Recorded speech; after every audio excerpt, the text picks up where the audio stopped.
தகைசால் பெரியோரே, காஞ்சி புதுப்பெரியவர் சத்திய சங்கரேந்திர சரஸ்வதி சுவாமிகள் அவர்கள் பதவியேற்றபோது அவர்கள் மீது மாந்திரிகம் ஏதும் பாய்ந்துவிடக்கூடாது என்று மந்திரங்களை ஓதினார்களாம்.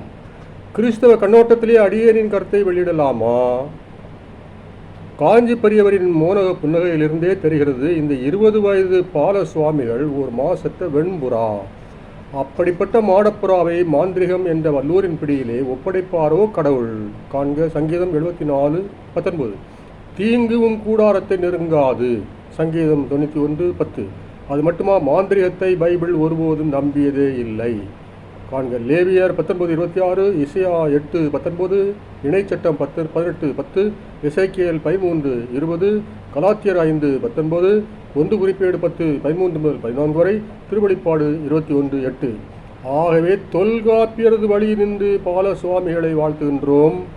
வழிபடு தெய்வம் நிற்புறம் காப்ப வழி வழி சிறந்து பொலிமின்.